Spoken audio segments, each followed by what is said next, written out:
Assalamualaikum warahmatullahi wabarakatuh. Kami dari kelompok 2 Angkatan 42 Latsar CPNS Kota Bima yang beranggotakan yaitu saya sendiri Utami Nur Fitrianisa SPD, kemudian rekan kami Kisman SPD, M. Imrahin SPD, dan Muhammad Fahrul Rozi SPD. Di sini kami menyusun mind map tentang wawasan kebangsaan dan nilai-nilai bela negara. Adapun poin-poin penting yang kami uraikan sebagai berikut. Yang pertama, wawasan kebangsaan. Definisi wawasan kebangsaan dapat diartikan sebagai konsepsi cara pandang yang dilandasi akan kesadaran diri sebagai warga dari suatu negara akan diri dan lingkungannya di dalam kehidupan berbangsa dan bernegara. Sejarah berdirinya Indonesia. Sini kami menguraikan 5 poin sejarah berdirinya Indonesia. Yang pertama, berdirinya Budi Utomo. Pada tanggal 20 Mei 1908, puluhan anak muda berkumpul di Aula Stovia. Dalam pertemuan itu, mereka sepakat mendirikan organisasi Budi Utomo. Yang kedua, Kongres Pemuda. Pada tanggal 30 April 1926 di Jakarta diselenggarakan Kerapatan Besar Pemuda yang kemudian terkenal dengan nama Kongres Pemuda I, dan pada tanggal 27 sampai 28 Oktober 1928 Kongres Pemuda kedua kali dilaksanakan. Pada masa ini mulai muncul kata Indonesia. Yang ketiga, BPU PKI.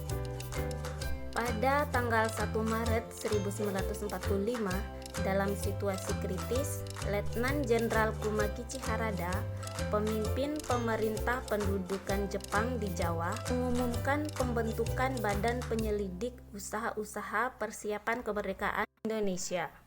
Keempat, Proklamasi Kemerdekaan Indonesia. Proklamasi Kemerdekaan Indonesia jatuh pada tanggal 17 Agustus 1945 dan kemudian ditetapkan sebagai Hari Proklamasi Kemerdekaan Indonesia. Kelima, PPKI. Panitia Persiapan Kemerdekaan Indonesia atau PPKI adalah panitia yang bertugas untuk mempersiapkan kemerdekaan Indonesia. PPKI terbentuk pada tanggal 7 Agustus 1945. Ada 4 konsensus dasar yang menjadi pilar berbangsa dan bernegara. Itu yang pertama, Pancasila. Bagaimana yang kita ketahui, Pancasila yaitu sebagai dasar negara, ideologi negara, pandangan hidup bangsa, dan pemersatu bangsa. Kedua, Undang-Undang Dasar 1945. Undang-Undang Dasar 1945 merupakan hukum tertulis meliputi hierarki perundang-undangan sebagai alat kontrol terhadap penyelenggaraan negara. Ketiga, NKRI.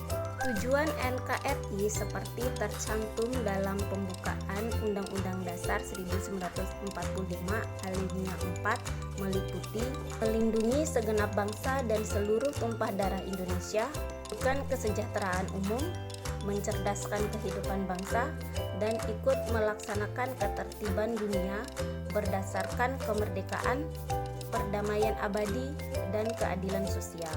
Tujuan NKRI tersebut di atas sekaligus merupakan fungsi negara Indonesia. Keempat, Bhinneka Tunggal Ika. Pengertian Bhinneka Tunggal Ika lebih ditekankan pada perbedaan kepercayaan di kalangan masyarakat Majapahit. Sementara dalam lambang NKRI Garuda Pancasila, pengertiannya diperluas menjadi tidak terbatas dan diterapkan tidak hanya pada perbedaan kepercayaan, melainkan juga terhadap perbedaan suku, bahasa, dan adat istiadat, serta beda kepulauan dalam kesatuan Nusantara. Selanjutnya, lambang negara. Lambang negara di sini ada 4, yaitu bendera, bahasa, burung Garuda, dan lagu Indonesia Raya. Selanjutnya, yang kedua, nilai-nilai bela negara. Definisi bela negara adalah tekad, sikap, dan perilaku serta tindakan warga negara baik secara perseorangan maupun kolektif dalam menjaga kedaulatan negara. Adapun nilai-nilai dasar bela negara meliputi cinta tanah air, sadar berbangsa dan bernegara, setia pada Pancasila sebagai ideologi negara, rela berkorban untuk bangsa dan negara, dan kemampuan awal bela negara. Kemudian fungsi ASN, aparatur sipil negara, itu pelaksana kebijakan publik, pelayan publik, dan perekat dan pemersatu bangsa. Sekian uraian mind map yang kami susun. Terima kasih. Wassalamualaikum warahmatullahi wabarakatuh.